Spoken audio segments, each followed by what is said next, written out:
장 1절부터 보시죠.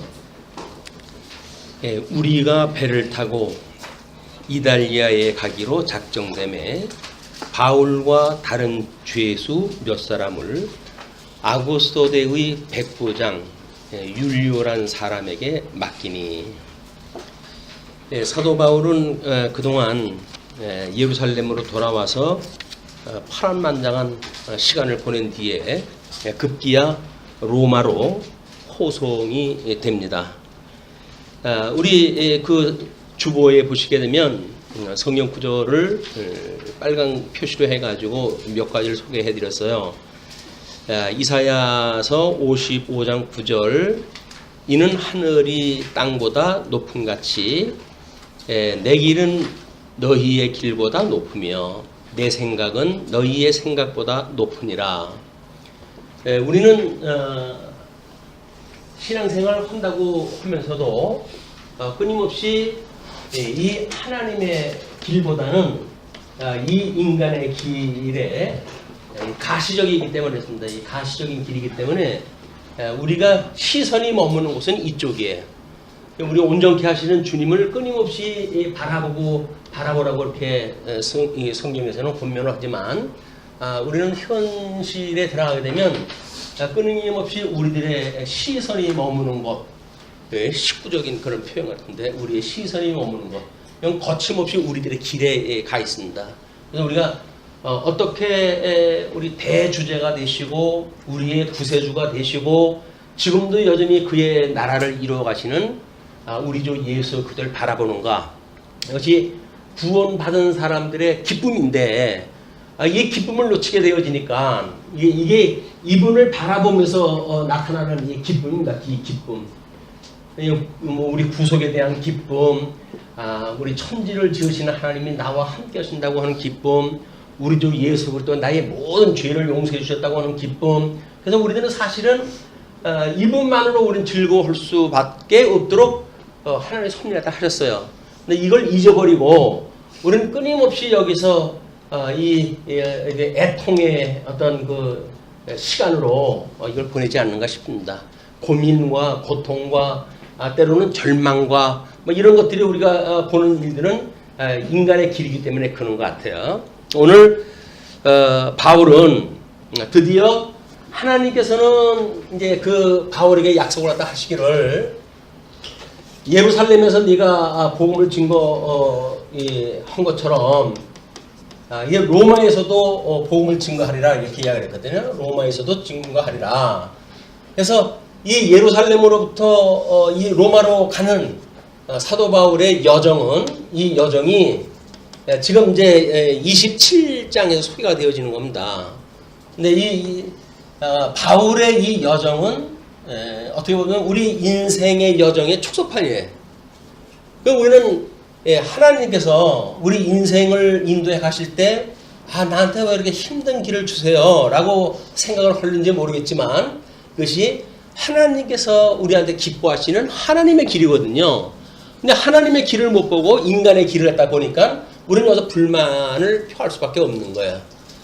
고통 중에도 우리가 하나님 앞에 찬양을 하고, 우리 이스라엘 백성들, 우리 이 성도들이 로마 네로 황제에 의해 가지고 박해를 받을 때 기름을 붙여가지고 불이 타면서도 그 하나님을 찬양을 한다든지, 짐승에 물려 죽으면서도 의연하게 하나님 앞에 그 묵상 기도를 드린다든지, 이런 그 자세는 과연 그때 시절에만 가능했을까? 이것이 우리들의 남의 이야기 같이 들리는 객관적 진리를 누렸던 사람들의 일이거든요. 우리들은 과연 우리 인생의 이 여정에 있어서 어떤 생각을 가지고 또는 어떤 목적을 가지고 또 우리 주님을 섬기는 어떤 생각을 가지고 믿음으로 이 여정을 가는가, 이런 내용을 사도 바울의 객관적인 사실입니다. 이제 성경을 통해서 보여주셨던 그 내용을 우리가 확인하면서 더불어 우리들의 개인적인 삶의 여정도 생각해보는 그런 시간이 됐으면 좋겠습니다. 2절로부터 8절을 보시게 되면 바울과 죄수를 이송하는 이제 그 시돈에서의 미항까지 여정이 소개가 되어집니다. 아시아 해변 각처로 가려 하는 아스라모테노 배에 우리가 올라 항해할새 마게도냐의 데살로니가 사람 아리스타고도 함께하니라. 그래서 지금 누가하고 일행이 가는데 누가가 포함되어져 있고 거기에는 사도 바울에게 복음을 전해 듣고 동역자로 일했던 사람이에요. 그래서 골로새에서도 언급이 되어지는 그런 그 인물이기도 한데 지금 그런 그 데살로니가 사람 아리스타하고도 함께하는 그런 그 여정이에요. 그래서 우리들은 이런 그 여정에 우리 동행이 있음이 얼마나 다행인지 모릅니다. 물론 이거는 하나님께서 우리와 함께 하신다고 하는 이 동행을 보여주시는 계시적인 사건이에요. 믿음의 형제들이 우리가 함께 진리와 더불어 기뻐하고 진리와 함께 우리가 교제를 나눈다는 이야기는 이거는 하나님과의 교제를 나누는 일과 같은 일입니다. 근데 우리가 이 여행길에 우리와 함께하는 동행자가 없다고 하는 이야기는 슬픈 이야기예요. 예수를 믿고 구원을 받고 뭐 요즘은 사람들이 가나안 교인이라고 소위 지칭되어지는 교인들이 있다고 그래요. 이 가나안 교인이라고 하는 이야기는 이걸 거꾸로 읽으면 안 나가 교인이야. 안 나가 교인이. 교회에 나가지 않는. 그러면서 자기네들은 믿는다고 이야기를 하거든요. 근데 자기네들이 예수님을 믿는다는 이야기는 주님의 몸된 교회와 여기서 성도들의 교제가 없다고 하는 그런 그 이야기는 고백적으로 예수님을 믿지 않는다는 이야기예요. 왜 안 나갑니까? 성도들 꼴배기 싫어서 안 나갑니다. 직고는 또 어떤데? 그래서 교회 와가지고 상처받는 것처럼 건데 그렇지는 않습니다. 직골이 그래서 그래요. 직골이 그러니까 자기 어떤 지금 쓰고 있는 안경을 바꿔야 되는데 안경은 그대로 가지고 있으면서 세상을 탓하고 다른 사람들을 탓하니까 그 문제가 근본적으로 해결이 안 돼요. 자기 안경만 고치게 되면 아주 간단합니다. 그러니까 그 안경만 벗어버리게 되면 새 안경만 벗어버리게 되면 진리의 곳이 보여요. 성도들의 아름다운 모습이 보여요. 설사 마음에 들지 않았던 그런 일이라 할지라도 얼마나 그것이 진리 가운데 일어나는 일인지를 보게 되면 때로는 미운 생각이 들다가도 또 어떻게 보게 되면 믿음이 어린 가운데 저렇게 하는 것이 얼마나 대견스러운가 그런 생각도 들잖아요. 그래서 긍휼한 마음이 들기 시작을 해요. 그것이 예수 그리스도의 마음입니다. 예수 그리스도의 마음. 그것이 우리들한테 온유한 심령을 갖도록 되어져 있는 거기 때문에 우리 심령이 온유하지 않다고 한다면 환경 가지고 이러고 저러는 건 아무 소용이 없어요. 환경을 가지고 환경 때문에 문제다. 이 여정이 환경 때문에 문제라면 여행 포기를 하다 해야죠. 그 자리에서 그냥 나 죽여라 하고 그냥 덤벼들면 되지. 근데 로마까지 가는 이유는 뭡니까?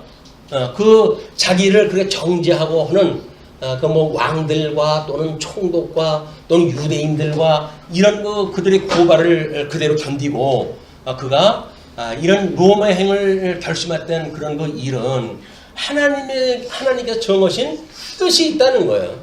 그러니까 이 동행할 때 그 뜻이 무엇인지를 분별하는 사람들은 하나님의 뜻이 분명한데 내 뜻 때문에 이러고 저러고 한다는 이야기는 내 마음대로 살겠다는 거 아니에요? 그게 집사님이 기도했던 내용이에요. 스스로 우리가 나는 내 세계의 왕이로소이다. 그래가지고 자기가 주도적인 인생을 살아야 된다고 생각이 드니까 별로 주도적이도 못하면서 근데 그것이 우리 인간의 비극사예요. 이게 자기가 왕으로 탈 수가 없습니다. 우리는 성경 전체를 통해 가지고 하나님의 절대 주권이 지금 이게 선포되어지는 거 아닙니까? 이게 하나님의 이 절대 주권적 영광, 이 영광이 선포되어지는 것이 하나님의 계시의 역사란 말이에요.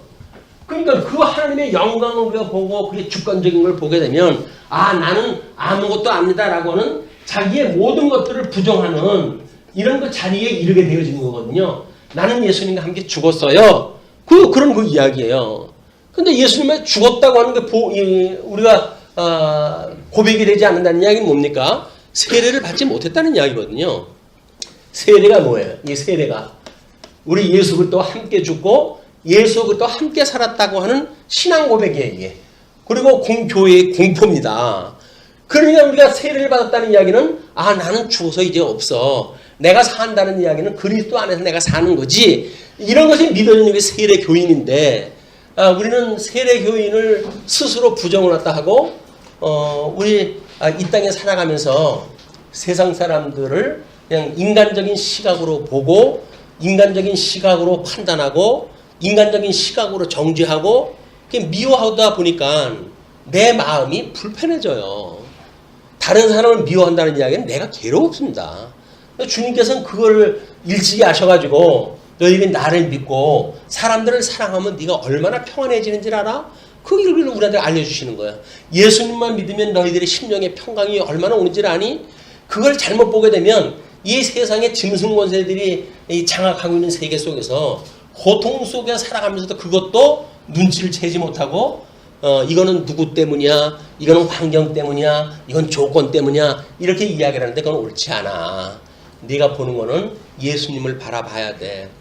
예수님이 십자가에 못 박아 죽으실 때 이분이 환경 때문에 그렇다고 한다면 아닌 게 아니라 이 쓴 잔을 나에게서 옮겨 주십시오 라고 고집을 부리죠. 그러나 곧 뭐라고 그럽니까? 내 뜻대로 마옵시고 아버지의 뜻대로 해달라고 그러잖아요. 아니 예수님도 아버지의 뜻대로 해달라고 그러는데 항상 그분으로 말미암아 성도 되어진 우리 이 주님의 몸되는 교회 지체들이 아버지의 뜻을 구하지 않고 나의 뜻 이걸 구한다는 이야기는 비극의 길로 가겠다는 거예요. 이게 많은 사람들이 나의 뜻을 이룬 걸 성공이라고 이렇게 이야기를 합니다. 근데 그거는 지역적인 일이에요. 어떤 과정, 이 부분적인 과정에서 우리는 우리들의 목적이 성취되어졌다고 해가지고 이거를 성공이라고 이렇게 이야기를 하잖아요. 근데 자기가 성공이라고 말한 그 이후 이게 문제인 거예요. 예, 성공이라고 우리가 정의를 내려놓은 그 이유가 과연 어떠한가 라고 하는 걸 보게 되면 이건 뭐 세상 사람 다 알고 있는 비밀입니다. 이거는 결국 끝나봐야 알아요. 사람들이 그래요. 끝나봐야 알아요. 그렇게 이야기를 해요. 아무것도 모르는 사람들도 그래요. 심지어 노름방에서 노름을 하는 사람도 문지방을 나갈 때 봐야 알아요. 이렇게 이야기를 해요. 왜? 아니 지금이야 뭐 부분적으로 그냥 뭐 돈을 다 쓸어먹는 것 같죠. 근데 한순간에 날아가 버려요. 그게. 그냥 노름방에서만 그럴까요? 이게 온 세상에 지금 투기꾼들 모여져 있는 곳인데 그러니까 우리 인생은 그 이유가 무엇인가 이것이 중요한 거란 말이에요. 이게 결국은 심판의 이제 모습인데 우리 사도 바울은 로마까지 가고 우리 로마서에서 이야기한 걸 보게 되면 내가 너희들을 지나서 서바나 반도까지 복음을 증거하고 싶구나 라고 이야기를 해요. 서바나 반도까지 가고 싶다. 이 서바나 반도까지 가는 그 이유가 이게 스페인 반도거든요. 그래서 이번에 그 중추절 특강으로 해가지고 사도행전 그 이유에 대한 거를 지금 준비를 하고 있는데 사도 바울이 서바나에 도착을 했어요. 끝내. 그래가지고는 바다의 그 해안가까지 도착했다 합니다. 거기서 무릎을 꿇고 기도를 했대. 주님이 저를 이 길을 끝을 갖다 보게 했습니다. 서쪽 길. 복음이 지금 서쪽으로 끊임없이 간다고 그러지 않았어요. 스페인 반도까지 가가지고 더 이상 갈 데가 없는 바다, 망망한 바다 앞에서, 항구 앞에서 무릎을 꿇고 기도를 했다 해요. 그치? 하나님의 뜻이 이루어졌다는 이야기거든요. 사도행전에서 로마에 포로로 끌려가는 걸로 끝이 나고 말지만 그의 다음 그 이유를 보게 되면 서바나까지 가고 그것뿐만 아니라 우리 네로 황제에 의해 가지고 결국은 참수형을 당하게 되어지는 그런 그 지경까지 가게 됩니다. 참수형이 뭐예요? 목이 잘리는 거거든요. 이 목이 잘리는 거. 그러니까 네로가 그렇게 이야기를 하더라고요. 이제 그들의 목을 쳤으니, 그들의 두 목의 목을 쳤으니 이제 그거를 추종하던 자들 다 흩어질 것이다 이렇게 이야기했다 해요. 다 알아요, 알만한 거. 왜냐면 예수님 뭐라 그래요? 목자를 치니까 양이 흩어지라 이렇게 이야기를 하잖아요. 그러니까는 뭔가 리더를 치게 되면 그 조직은 무너진다는 이야기예요. 내려도 안 되니까요, 그 일을. 우리 역사 갖다 해야 할 때 우리 동행하는 자들이 주님을 믿고 어떻게 하는가 이거야말로 우리가 이 땅을 살아가는데 우리가 위로를 받고 또 여기서 기쁨을 나누고 뭔가를 나눌 수 있다는 거 아니에요? 동행은 나눌 수 있다. 그러니까 나누는 기쁨을 모른다고 하는 사람은 슬픈 사람이에요. 비극. 다고 해가지고 내 배만 위에 가지고 산다는 이야기는 우리 찬송을 내게 있는 모든 것을 주께 바친다고 하는 찬송을 부르는데 사도 바울은 지금 자기의 몸을 제물로 바치는 거예요. 자기 몸을 주님한테 바쳐가지고 주님의 길을 제가 가겠습니다. 얼마나 숭고한 뜻입니까? 얼마나 예수님을 믿는 그런 아름다운 일입니까?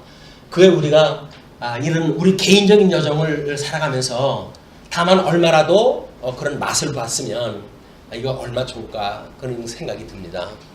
자, 그런데 거기 갈 때 이튿날 시돈에 대니 율리오가 바울을 친절히 대하여 친구들에게 가서 대접받기를 허락하더니 또 거기서 우리가 떠나가다가 맞바람을 피하여 구브로 해안을 의지하고 항해하여 길리기아와 밤빌리아 바다를 건너 루기아의 무사시에 이르러 거기서 백부장이 이달리아로 가려 하는 알렉산드리아 배를 만나 우리를 오르게 하니.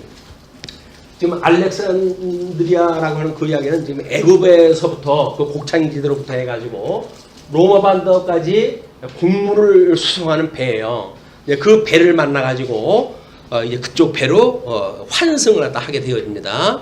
그러니까 7절에 배가 더디 가 여러 날 만에 간신히 니도 맞은편에 이르러 풍세가 더 허락하지 아니하므로 살몬의 앞을 지나 그레데 해안을 바람막이로 항해하여 간신히 그 연안을 지나 미항이라는 곳에 이르니 라세아시에서 가깝더라.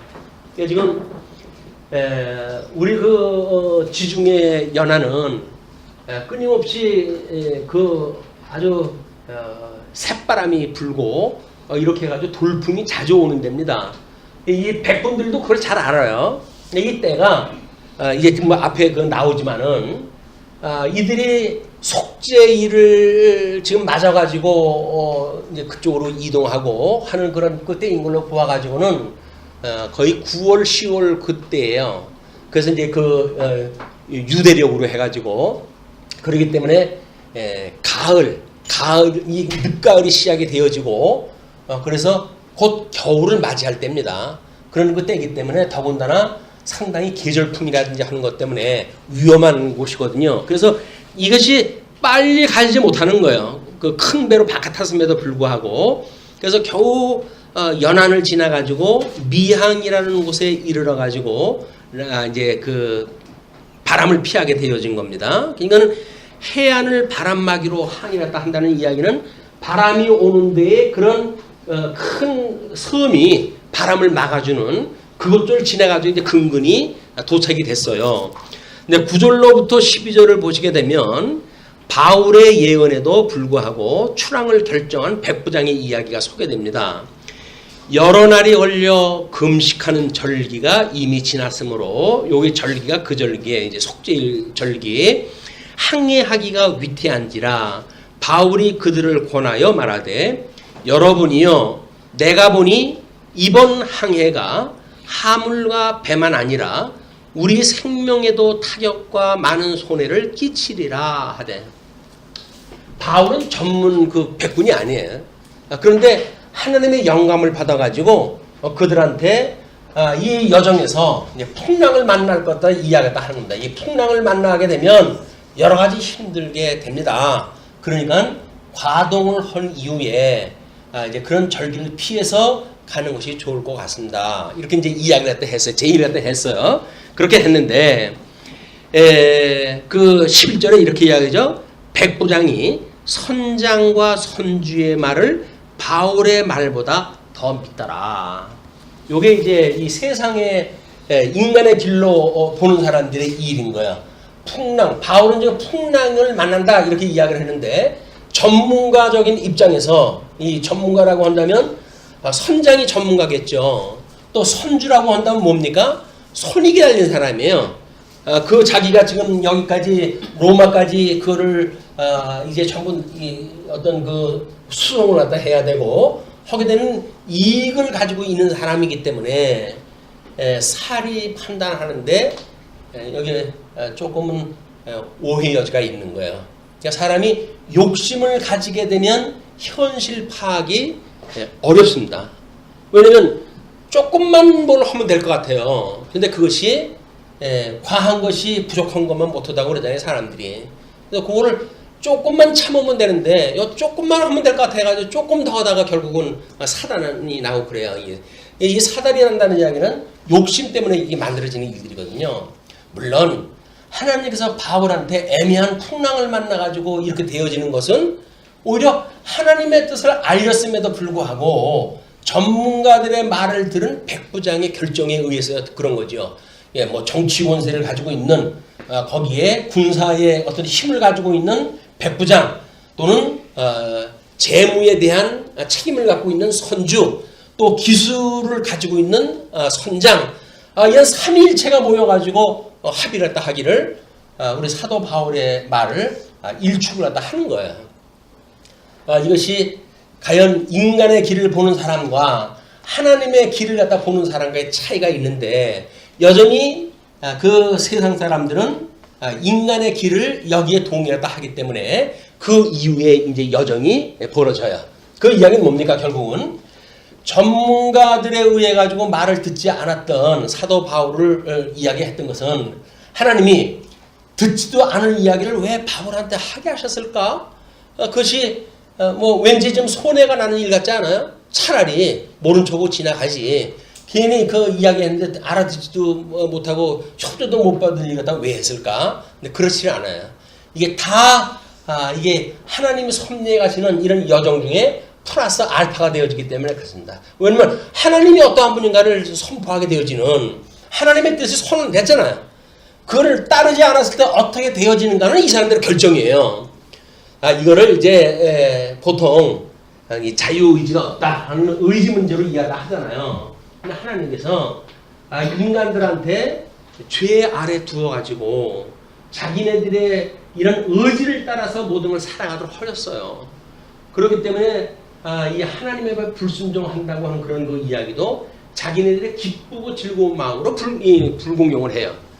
우리 불순종한다는 이야기가 뭘 하면은 겁먹지, 그래가지고 그걸 안 알지, 아니에요. 기쁘고 즐거운 마음으로, 야, 하나님이 어딨냐? 하나님 예수님을 믿는 내 주목을 믿겠다. 라고 하는 사람들이 예수 믿지 않는 사람들의 이야기 아니겠어요? 그 잘나빠진 주목을 못 믿을 게 있다고. 근데 사람들은 그래요. 예수님을 믿느니 자기 주목을 믿겠다고. 근데, 그 고사리 같은 주목 가지고 뭘 하는지 모르겠어요. 근데 우리 여기에서 지금 그 짝이 난 거예요, 지금. 사도 바울의 이야기와 그다음에 전문가들의 이야기를 듣는 백부장. 그걸로 해가지고 이 여정은 결정이 되어집니다. 여정이. 자, 그런데 물론 이 여정은 하나님께서 다 뜻하신 바가 있어가지고 정하신 뜻을 따라 이루어지는 거예요.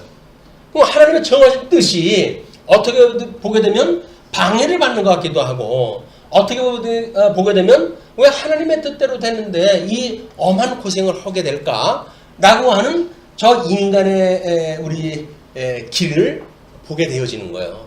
그렇지는 않습니다. 우리들한테는 애매한 고난이 될지라도 이것은 예수 그들 증거하는 증인으로서의 여기 증표가 나타나는 거예요. 예수를 믿고 예수를 증거한다고 하면서 예수님의 표식이 우리한테 없다고 한다면 우리는 예수를 증거하는 것이 아니죠. 예수를 증거하면서 할 수만 있으면 미사역으로 해가지고 사람의 마음 상하지 않은 이야기만 전해주리라 이야기를 하게 되면 이미 복음은 아니에요. 복음은 뭐예요? 너는 죄인이야. 너는 끝내 불심판으로 해서 죽고 말 거야. 라고 하는 것이 선언이 돼야 되거든요.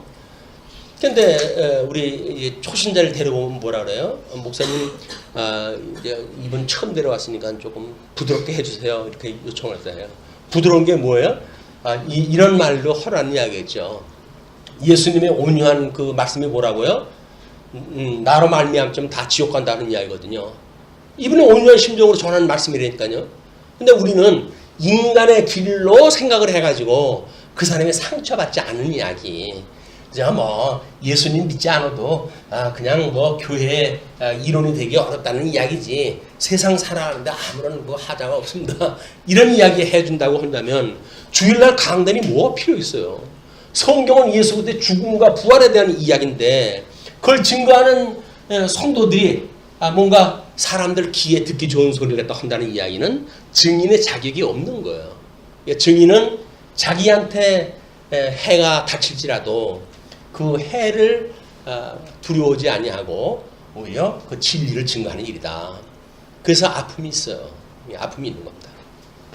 자, 그런데 그 백부장이 선장과 선주의 말을 바울의 말보다 더 믿더라. 백부장도 지금 그 바울한테 대한 애정이 있는 사람 아니에요. 사람도 만나게 하고 뭐 이런 애정이 있는 사람이기 때문에 그럼에도 불구하고 지금 선주의 말을 더욱 믿습니다. 왜냐하면 백부장인데 또 빠른 시일 내에 로마로 호송하는 자기의 책임을 다해야 될 이유가 있죠. 그런 그 이유 때문에 그렇게 되어지는 겁니다. 근데 12절을 보시게 되면 그 항구가 겨울을 지내기에 불편하므로 거기서 떠나 아무쪼록 베닉스에 가서 겨울을 지내자 하는 자가 더 많으니 베닉스는 그레데 항구라. 한쪽은 서남을 한쪽은 서북을 향하였더라. 그레데의 그런 그 섬에 그 우리 고구마처럼 생긴 섬이 있잖아요.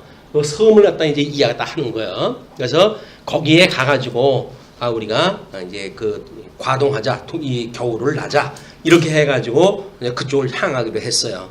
근데 그렇게 하자고 했을 때 결정을 갖다 했을 때 맞아 결정 참 잘했지 라고 할 정도의 조건이 없으면 그때 사도 바울이 가자 풍랑 만난다 라고 해서 험한 꼴을 만나게 되면 안 가지요. 그렇지 않아요? 이 사람들이 전문가들이 그럴 리가 없어요. 그리고 여기 떠나야 됩니다 라고 말하는 말이 무색할 정도의 현상이 일어난다고 한다면 어쩔 수가 없잖아요. 근데 13절에 재미난 이야기가 소개되죠. 뭐라고 그럽니까? 13절로 20절이 과동할 베닉스로 순항 중에 유라굴라라는 광풍을 만나요. 자, 13절 남풍이 순하게 불매 그들이 뜻을 이룬 줄 알고 닻을 감아 그레데 해변을 끼고 항해하더니 이 사람들이 보니까 남풍이 그레데 쪽으로 가기에 아주 좋은 그런 그 날씨가 지금 벌어진 거예요. 순풍을 만났어요. 순풍 순풍을 만났어요. 그러니까 사도 바울이 풍랑 만난다는 이야기는 뭐예요? 저 가짜야. 뭐 이렇게 할 수도 있었을 거예요. 뭐 하나님의 계시를 받는다 그러더니 저 손 엉터리야. 야, 우리들의 결정이 잘 된 거지요? 라고 해도 일단 배가 출발을 갖다 해요. 일단 출발해야 문제가 생기지. 거기서 멈추게 되면 문제가 안 생겨요. 그러니까 우리는 출발을 갖다 할 때 순풍을 만났다고 판단하는 그런 거 일보다는 거기에 여러 가지를 생각해 해봐야 돼요. 하나님의 선한 뜻이 무엇인지 또는 그 계시를 받았던 사도 바울의 이야기에 어떤 의미가 있는지 이런 걸 잘 보게 되어지면 되는데 여기 여전히 전문가 연호하는 사람들의 그런 목적 때문에 이 종합적인 목적 때문에 출발하게 되어졌고 거기에 또 이 날씨까지 도와준 거예요. 순풍이 쫙 불어오기 시작을 했으니까 13절에 그런 그 상황입니다. 해변을 끼고 행하더니 얼마 안 되어 섬 가운데로부터 유라굴로라는 광풍이 크게 일어나니 지금도 뭐 태평에 그 탁풍마다 이름이 있듯이 이런 그 유라굴로라고 하는 광풍이 크게 일어났어요. 배가 밀려 바람을 맞추어 갈 수 없어 가는 대로 두고 쫓겨가다가 얘는 풍랑을 만났을 때 그거를 억지로 방향을 튼다든지 하게 되면 전복이 되잖아요. 그냥 가게 내버려 둔다는 이야기는 뭐예요? 그냥 바람 부는 대로 물결 치는 대로 간다 이야기예요. 우리 인생의 여정에 아마 상당한 부분이 바람 부는 대로 가는 겁니다. 물결 치대로 가는 거예요. 그런데 딴에는 자기의 어떤 그런 계획에 의해서 진행이 되어 된다고 착각을 하니까 더 일층 우리들의 목적의 정당성을 주장한다 하고 매진할 수밖에 없는 거거든요. 근데 이것이 정말 내가 의도한 대로 가는 건가 아니면 바람 부는 대로 가는 건가 이거는 잘 보게 되면 보여요. 사실은 이런 그 일들을 지금 이들은 그렇게 해가지고 이제 그 배가 밀려가지고 바람을 맞춰 갈 수가 없기 때문에 가는 대로 두고 쫓겨왔는데 가우다라는 작은 섬 아래로 지나 간신히 거루를 잡아 끌어올리고 줄을 가지고 선체를 둘러 감고 스르디스에 걸릴까 두려워하여 연장을 내리고 그냥 쫓겨가더니 이제는 여기 잘하면 정박할 수 있겠다 라고 하는 데까지 갔어요.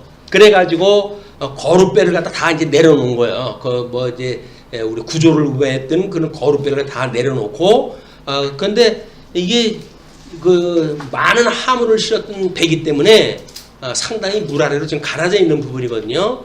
거기에 1단계 연장을 내리게 되어집니다. 그래서 사람들은 그 연장이 뭘까 뭐 여러 가지로 이야기도 해요. 그래서 배에서 하중을 이길 만한 것들이 뭐 군장에 대한 것들도 제법 될 거 아닙니까? 제일 먼저 군장을 포기하지 않았을까 이런 그 이야기 하기도 합니다. 어쨌거나 방해가 된다고는 전문가들의 판단에 의해서 내려놓겠죠. 그것이 지금 그런 연장을 내려놓게 되어진 거예요. 그리고 우리가 풍랑을 심히 애쓰다가 이튿날 사공들이 짐을 바다에 풀어버리고 이 화물배인데 화물을 버린다고 한다면 제일 중요한 것이 뭐예요? 목숨이라는 거예요. 욥기에 우리 그 사단이 하나님 앞에 가가지고 이제 쓰니까 하나님이 너 어디 갔다 왔냐? 제가 세상을 두루 다니다 왔습니다. 그러니까 그러면 내 신실한 욥을 봤겠구나 라고 이야기를 했더니 봤죠. 그러면 욥이 얼마나 신실한지 알지? 라고 이야기를 했더니 아유 그렇게 잘 먹고 잘 사는데 안 믿을 사람이 어디 있어요? 하나님 앞에 화를 돋궈요. 하나님께서 그 욥의 신실함은 그런 게 아니야. 그랬더니 내가 그래서 한번 쳐볼까요? 그래요. 사단이 쳐볼까요? 그래. 쳐보는데 걔 목숨은 건드리지 마라. 라고 해가지고 허락을 받고 사단이 내려와가지고 욥을 이제 허물기 시작을 합니다. 그의 모든 재산들을 갖다 다 뺏어가게 해요. 그 재산을 뺏어가고 그리고 그걸로 해가지고 무너지지 않으니까는 자기 자녀들까지도 다 죽게 만들고 이러니 그 일이 벌어지는 거야. 하나님께서 그래도 이제 욥이 버리질 않으니까 하나님이 다시 사단한테 물어요. 맞지? 내 말이. 그랬더니 아이 그거 가지고 그렇죠. 몸뚱아리가 아마 비옥나면 안 그럴 거려. 내 신실한 욥은 그렇지 않아. 그랬더니 제가 한번 쳐볼까요? 그랬더니 너 생명 건드리지 마라 라고 그랬다 해가지고 욥을 갖다가 온 그 피부병으로 해가지고 그냥 절망에 빠지게끔 되어져 있는 그런 그 상황까지 빠지게 해요. 이게 좀 사단의 역사예요. 하나님께서 이런 그 일들이 우연히 일어나는 것 같지만 이쪽에는 어떤 그 권세라고요? 이게 어둠의 권세예요. 어두운 권세. 이 위는 뭐라고요? 빛의 권세, 빛의 권세. 우리가 주기도를 할 때 뭐 마지막에 뭐라 그러죠? 우리 이제 주기도를 다 하고 여기서 이렇게 이야기했던 나라와 그 다음에 권세와 그 다음에 영광이 이것이 아버지의 것이라고 고백을 했다잖아요. 이걸 우리가 보고 깨달은 사람들의 이야기예요. 나라와 권세와 영광이 아버지의 것입니다. 이야기를 하지 않습니까? 이 권세가 뭐예요? 어둠의 권세와 빛의 권세를 다 묶어가지고 통치하시는 하나님의 권세예요. 이게 하나님이라니까요. 이 하나님은 뭐 빛과 어둠을 일반으로 여기시는 분이라고 그래요. 근데 하나님은 선하신 하나님이기 때문에 어둠의 권세를 하나님이 직접 하시지는 않을 거야 라고 이야기하고 하는데 그렇지는 않습니다. 하나님은 선악을 일반으로 여기시는 분이에요. 이것이 하나님의 기뻐하시고 그리고 온전하시고 기뻐하시고 온전하시고 선하신 이게 하나님의 뜻이라고 이야기를 하는 거예요. 이거를 하나님의 기뻐하시는 일이기 때문에 하나님은 선을 행하는 일을 통해 가지고도 기뻐하시고 그 다음에 선하게 여기시고 그래요. 근데 여기서 악을 행하는 일이 벌어진다고 하더라도 하나님께서는 기뻐하셔요. 이 악을 악으로 행하는 걸 인해서 기뻐하신다고요. 그것이 하나님의 전능성이에요. 하나님이 이렇게 이혼론에 빠져가지고 어떤 악은 싫어하고 선은 좋아하시고 이름으로 해가지고 어쩔 수 없이 마귀 사단에 의해 가지고 하나님이 골치 아프신 그런 분이 아니란 말이에요. 우리는 세상을 살아가면서 이런 온전한 이 기뻐하시고 온전하고 선하신 하나님의 뜻이 무엇인가를 분별하는 것, 이것이 뭐라고 그랬죠? 이 영적 예배란 말이에요. 선하신 뜻을 분별하는 것이 영적 예배거든요. 이 영적 예배는 우리들한테 나쁜 현상이 일어날지라도 이것이 하나님의 기뻐하시는 뜻이라고 우리 해석이 되어지면 우리는 그것이 하나님의 뜻이로구나 이걸 받아들이는 거예요. 그래가지고 우리가 범사에 감사하고 항상 기뻐하고 쉬지 않고 기도하는 우리의 성도의 신앙생활이 가능해지는 거거든요. 근데 세상 사람들이 보는 관점으로 역사를 해석을 하니까 나한테 나쁜 일이 벌어지게 되면 예수님은 나만 미워해요. 이렇게 이야기를 하는 거예요. 예수님이 우리를 왜 미워해요? 우리를 위해서 십자가에 못 박아 죽도록 우리를 사랑하신 분인데 우리를 왜 미워하십니까? 이런 진실을 보지 못하고 뭘 본다고요? 세상 사람들이 보는 눈으로 그걸 보는 거예요. 왜 하나님은 나의 일을 방해를 하십니까? 근데 그게 방해가 안 되면 더 큰 아픔이 있을지를 어떻게 알아요? 하나님께 좋은 길로 인도하시는 건데 그걸 믿는 믿음이 없으니까 우리는 세상 사람들이 보는 시각을 가지고 본다. 자, 그리고 이제 그렇게 해가지고 손으로 다 내버렸는데 20절 여러 날 동안 해도 별도 보이지 아니하고 큰 풍랑이 그대로 있음에 구원의 여망마저 없어졌더라. 뱃사람들이 밤에는 별을 보고 이 길을 찾잖아요. 낮에는 뭐 해가 떠 있으니까 다 자기 눈으로 관찰할 수가 있으니까. 그런데 해도 별도 이 어둠도 완전히 칠 같은 어둠에 지금 있는 상태예요. 그런 그 상태가 우리가 이 미로라고 이렇게 합니다. 이 여정을 갖다 할 때 마치 미로의 여정, 찾을 길 없는. 그래서 우리들한테 뭐 북극성이라도 보여야 방황을 할 거 아니에요. 저쪽으로 하면 북쪽이다라고 알 수가 있을 터인데 푯대가를 잃어버린 이런 그 사람들이 세상 사람들의 길이에요. 근데 우리는 끊임없이 하나님의 뜻을 알므로 해가지고 어떻게 해요? 이 푯대를 향해가지고 달려간 다음에 예수 그리스도 우리를 온전케 하신 예수 그리스도를 푯대로 향하여 다른 박자를 치는 일이기 때문에 이 어둠의 세상 속에서도 우리는 하나님 앞에 나아가는 길을 알고 가는 거예요. 이것이 우리가 하나님의 말씀을 공부하는 이유고 끊임없이 우리 하나님의 뜻을 구하는 우리들의 일이다 이게. 뭐 큰일을 앞에 놓고도 기도도 안 하고 이런다고 한다면 하나님 믿지 않는 거죠. 내 의지대로 살아갈 수 있다고 한다는 만용 아니에요 이게. 하나님이 우리들의 발걸음을 인정하시고 그 길을 인도하신다고 믿어지게 되면 우리는 그분한테 기도를 하는 거예요. 무슨 담력을 가지고 기도를 안 하고 살아합니까? 한 치 앞도 내다볼 수 없는 이 어둠의 세상 속에서 끊임없이 우리가 구할 일은 기도의 일이다. 자, 그렇게 하면서 여러 사람이 오래 먹지 이제 21절서부터 26절까지 바울이 파산할 것과 인명피해가 없을 것을 예언을 했다 합니다. 내가 너희를 권하노니 이제는 안심하라. 여러 사람이 오래 먹지 못하였음에 바울이 가운데 서서 말하되 여러분이여 내 말을 듣고 글에 대해서 떠나지 아니하여 이 타격과 손상을 면하였더라면 좋을 뻔하였느니라. 자, 이걸 이야기를 하는 거예요. 왜? 지금 여기에서 풍랑을 만난다고 했는데 이 사람들에 의해 가지고 이것이 거부되어진 일 아닙니까? 이건 1차 경고예요. 내가 보통 사람이 아니고 하나님의 사도거든. 하나님이 나한테 이런 예언의 말씀을 주시는 분이거든. 그건 나의 말을 허투루 들으면 안 돼. 그런 그 이야기예요. 그러니까 우리는 목사가 이런 얘기하면 안 되죠. 이거는 하나님의 성경을 보리가 밝혀내는 일이지 목사의 이야기가 이런 걸 해가는 일이 아닙니다. 그렇기 때문에 하나님의 그 뜻이 무엇인가를 분별을 내면 하나님의 말씀을 공부할 수밖에 없어요. 그렇게 하면 이 길이 하나님께서 기뻐하시는 길인가 아니면 하나님 싫어하시는 길인가를 알 수가 있는 거예요. 오늘 제가 카스에 올리는 그런 그 글에 기도에 대한 그걸 이야기했다 하고 너희들은 모양이라도 악을 버리라 라고 하는 데살로니가 전서에 대한 이야기를 성경 구절로 소개해드렸어요. 왜냐하면 우리들이 이 세상에서 살던 사람들 안에 이 몸에 배인 사람들이란 말이에요. 하나님의 기뻐하시는 뜻을 따라 살아가려고 하다가도 잊어버려요. 그냥 여기서 내 뜻대로 살아가는 일들이 많거든요. 그래서 여기서 살아가는 것이 모두 악행인데, 이 세상, 세상 속에 나타나는 그 일들인데, 그래서 우리를 시험에 들게 하지 마시고, 이 악에서 구해주세요. 라고 하는 것이 뭐예요? 하나님의 선한 뜻을 따라 살아가게 해주세요. 그거 아닙니까? 이건 이 악이라고 하는 그 이야기는 모양이라도 버려라. 모양이라도. 왜? 요즘 세상 문화가 얼마나 무섭습니까? 이 문화가. 어린아이들 기르기가 겁이 날 정도예요. 이 문화 속에. 뭐 광고 하나 나오는 거 보십시오.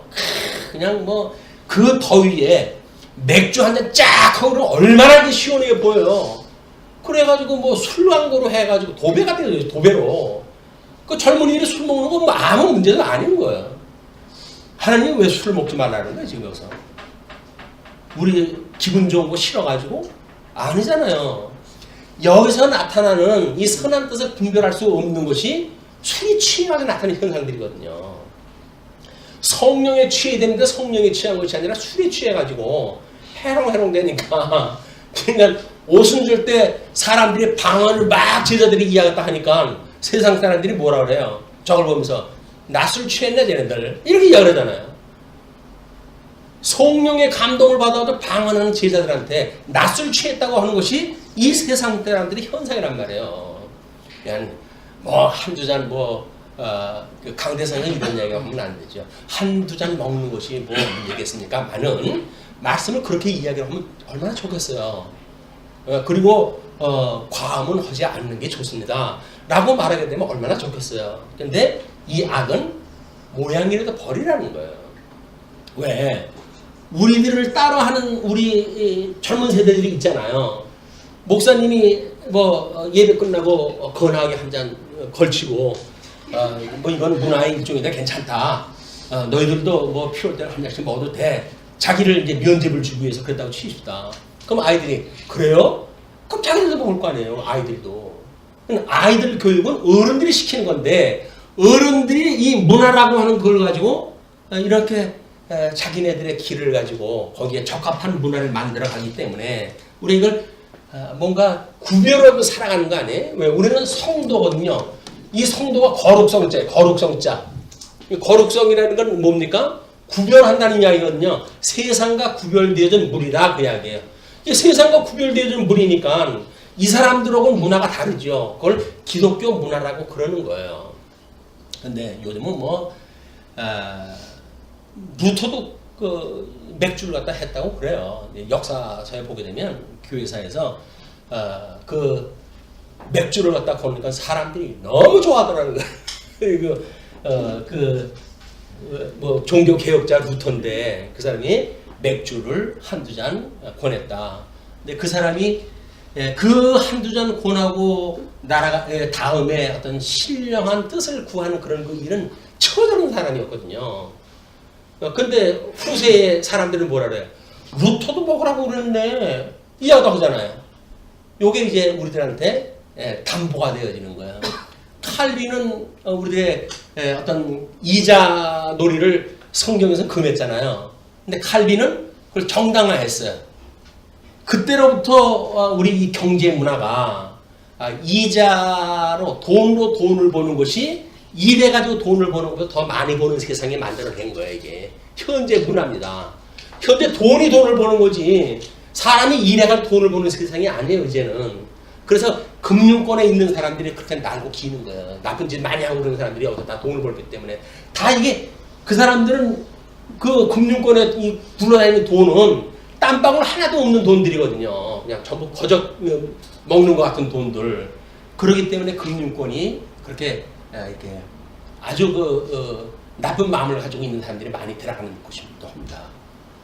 저는 이렇게 경제 문화가 됐든 사회 문화가 되어졌던 어떻게 우리가 구별할 것인가라고 하는 문제는 성경에서 말하는 악이라도 모양을 버린다고 하는 그러질 못해요. 우리가 살다 보게 되면. 근데 그러질 못한다고 하는 그 이야기는 뭐예요? 여전히 우리가 죄인이라는 거 아닙니까? 죄인이라는 이야기예요. 그래서 우리가 우리들에게 죄를 지은 사람을 사하여 준 것처럼 우리 죄를 용서해 주세요 라고 하는 그것이 끊임없는 우리들의 기도란 말이에요. 죄인이라고 하는 고백이 되게 되는 거예요. 이걸 뭐 먹지 말란다고 안 먹을 수 있으면 얼마나 좋습니까? 근데 사회적인 여건이 그렇지 못하잖아요. 그래서 우리 믿음이 연약하면 어떻게 해야 돼요?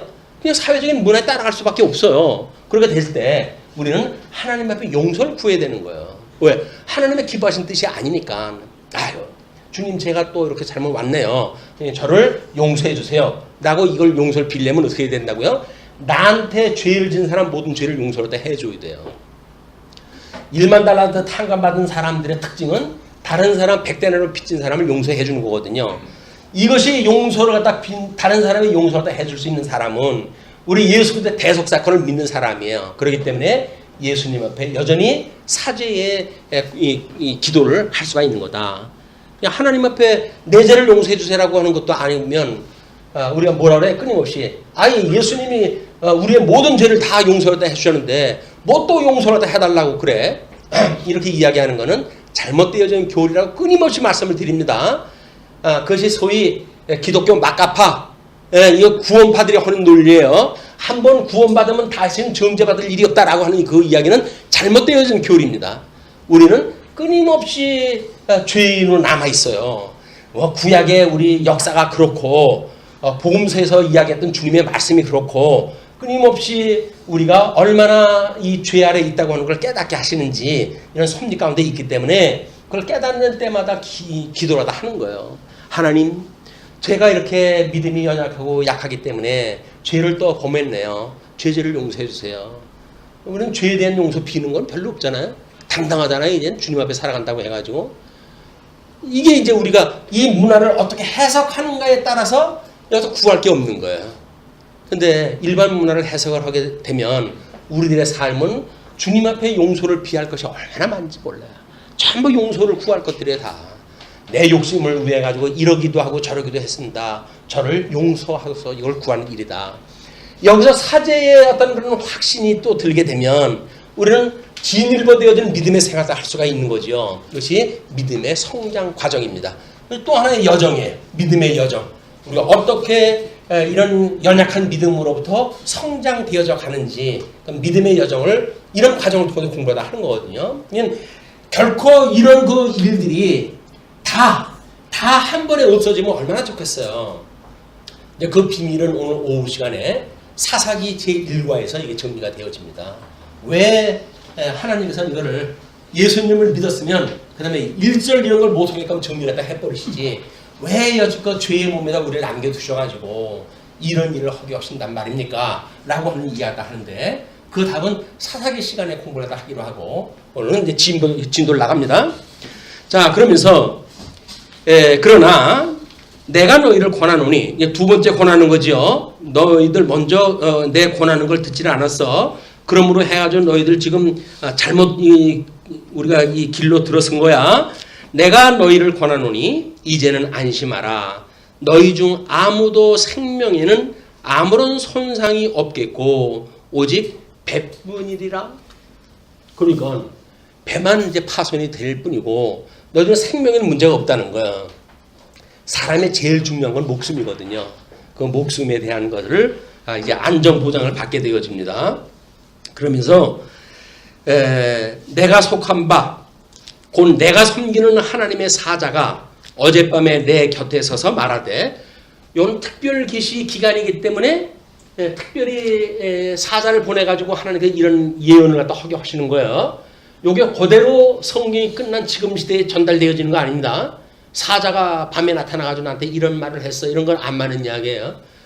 목사님 이런 일이 어떻게 될까요? 그러면 목사님이 잠깐 기다려보십시오. 제가 하나님 앞에 기도해보죠. 강대상에 무릎을 꿇고 기도하면서 주의 뜻을 갖다 구한다든지 잘못되어진 거예요. 하나님 직통 가르쳐주질 않아요.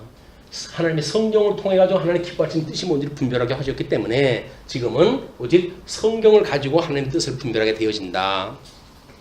자, 그래서 이제 이 사자가 했던 이야기가 바울아 두려워하지 말라. 내가 가이사 앞에 서야 하겠고 또 하나님께서 너와 함께 항해하는 자를 다 내게 주셨다 하였으니 내게 주셨다 하는 이야기는 뭐예요? 너희 목숨은 지금 내 안에 있어. 그 이야기야 이제. 너희 목숨은 내 안에 있어. 너희 다 내게 주셨다 하였으니 그러므로 여러분이여 안심하라. 나는 내게 말씀하신 그대로 되리라고 하나님을 믿노라.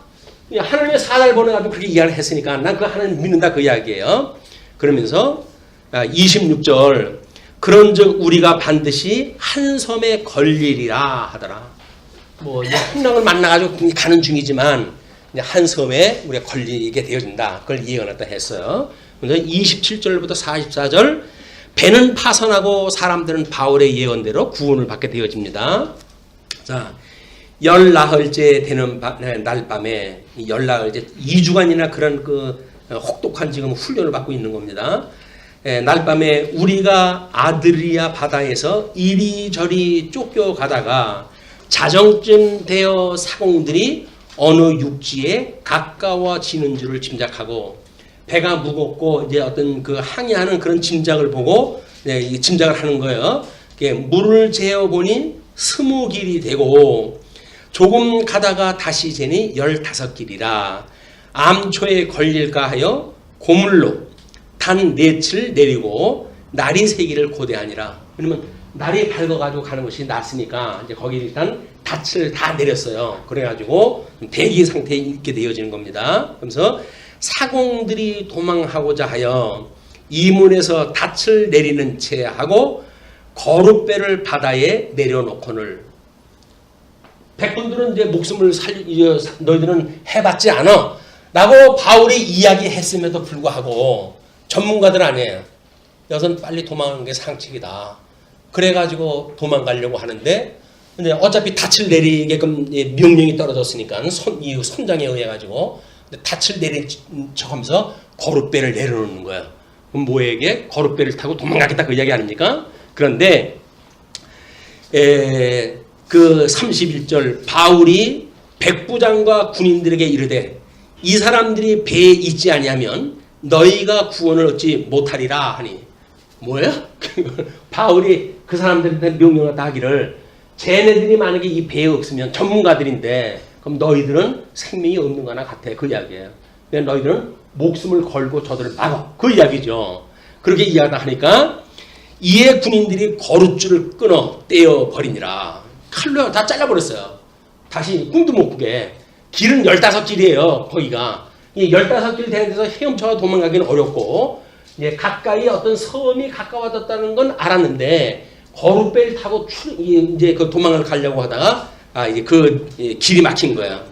33절 날이 새어감에 바울이 여러 사람에게 음식 먹기를 권하여 이르되 너희가 기다리고 기다리며 먹지 못하고 줄인 지가 오늘까지 10나흘인즉 다 지금 뭐 빈사 상태예요. 그러니 음식 먹기를 권하노니 이것이 너희의 구원을 위한 것이요 너희 중 머리카락 하나도 잃을 자가 없으리라 하고 머리카락 하나도 잃을 것이 없다는 이야기는 사실 위로의 말입니다.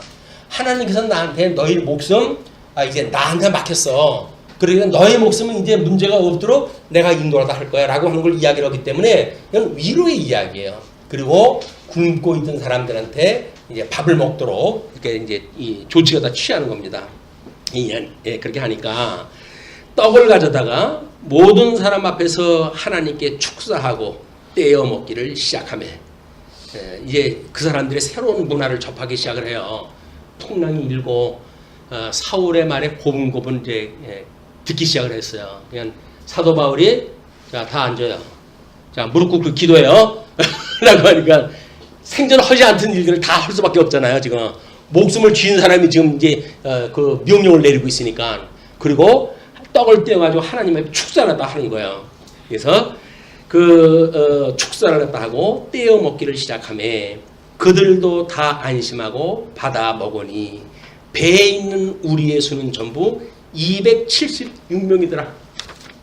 276명이에요. 뭐 백부장이 인솔하고 있는 군인 숫자가 100명 정도 된다고 그랬으니까 백부장이 이동했다 하면서 뭐 다 데리고 왔는지 어떤지는 모르겠어요. 그러나 백부장이 인솔하는 군인들과 그다음에 이 배에 대해서 운영하는 사람들이 다 모인 숫자가 이제 그렇게 되어진 겁니다. 그들이 배부르게 먹고 밀을 바다에 버려. 이제 뭐 가까이 왔으니까 밀을 버려야 될 거 아니겠어요. 조금 있으면 바닷가에 이제 배가 가라앉게 되면 그 다음에 더 이상 진행을 못하니까 일단은 밀을 다 버려요. 그리고 배를 가볍게 하였더니 날이 새매 어느 땅인지 알지 못하나 경사진 해안으로 된 항만이 눈에 띄거늘 배를 거기에 들여다 댈 수 있는가 의논한 후 닻을 끊어 바다에 버리는 동시에 키를 풀어 늦추고 돛을 달고 바람에 맞추어 해안을 향하여 들어가다가 자 이제는 이제 어떻게 살아나는 그 길이 열린 것 같아요. 그래가지고 들어가다가 두 물이 합하여 이 두물머리가 여기도 있어요. 두물머리가 저쪽 양평에 있는 게 아니라 두 물이 합하여 흐르는 곳을 만나 배를 걸매 이 물은 부딪혀 움직일 수 없이 붙고 고물은 큰 물결에 깨어져 가니 군인들은 죄수가 헤엄쳐서 도망할까 하여 그들을 죽이는 것이 좋다 하였으나 자 이제는 군인들한테 위기가 왔어요. 아까는 전문 백군들한테 이제 그런 시도가 있었는데 왜냐면 이때 그 군인들은 호송을 해야 될 책임이 있는 사람들이거든요. 자기가 자기 그런 통솔하에 호송 얻은 자가 만약에 도망가거나 이제 유고가 되어지게 되면 그 책임이 군인들이 져야 돼요. 그러니까 그들을 죽이려고 이제 시도를 갖다 합니다. 그런데 군인들이 죄수가 헤엄쳐서 도망할까 하여 그들을 죽이는 것이 좋다 하였으나 백부장이 바울을 구원하려 하여 자 이런 여러 가지 사태가 벌어졌을 때 그래도 다각적인 판단을 하는 사람들은 지휘자예요. 이 사람들은 도망간다고 하니까 자기 문제에 직결되어 있는 문제 아니에요. 그냥 죄인을 죽이려고 그러잖아요. 근데 이런 여정을 소개했던 사람이 지금 바울 아닙니까? 그럼 백부장은 더 넓게 그 사안을 볼 수가 있는 거예요. 그러니까 사람들의 어떤 연배를 우리가 존중하고 하는 이유도 살아왔던 세월이 길잖아요. 그러니까는 그 사람들에게 귀를 기울이는 건 지혜로운 일이에요. 또 뭔가 그 어떤 한 일에 전문적인 그런 경험을 가지고 있는 사람들의 말을 듣는 건 더욱 그렇죠. 그 백부장이 바울이 죄를 죽인다 그러면 바울도 속해지니까 다 죽여야 될 거 아닙니까? 그러니까 그를 막아요. 백부장이 바울을 구원하려 하여 그들의 뜻을 막고 헤엄칠 줄 아는 사람들을 명하여 물에 뛰어내려 먼저 육지에 나가게 하고 그 남은 사람들은 널조각 혹은 배 물건에 의지하여 나가게 하니 마침내 사람들이 다 상륙하여 구조되니라. 자, 하나님의 바울을 통해 가지고 줬던 모든 이 사람들에 대한 위로 그 말씀이 이루어졌어요. 지금 바울의 이야기대로 이루어진 것은 지금 우리 세상에 살던 사람들이 그 이유가 어떠한가지에 대한 것을 관찰하듯이 우리들도 그 섬에 지금 도착할 때 해가지고 목숨은 건졌지만 그 뒤를 봐야 할 거 아니겠어? 혹시 그런 우리 의심을 가지고 계신 분이 있을까 해가지고 누가는 친절하게 28장에서 끝을 내요. 사도 바울이 그런 그 이야기를 어떻게 그 이유가 되어지는지를 이제 우리 다음 시간에 그 이유를 공부할 때 할 겁니다. 그리고 한 주가 더 남았어요. 그 한 주, 두 주를 사도행전 그리고 그 이후에 대한 것을 2시간 정도 공부를 하는데 다음 16일 주일날 1부를 하고 그 다음에 명절날 그 2부를 할 거예요. 그러니까 1부가 중요하고 2부는 별로 중요하지 않아요. 간단한 이야기 때문에 마음 놓으시고 명절 쉬셔도 됩니다. 2절은 일부러 재미가 없게 제가 할 거예요. 마음 놓으시고 일부를 대신 재미나게 할 때는 다음 주일은 참석하시는 게 좋을 것 같아요. 자, 오늘은 이걸로 말씀드리죠. 그 이유는 다음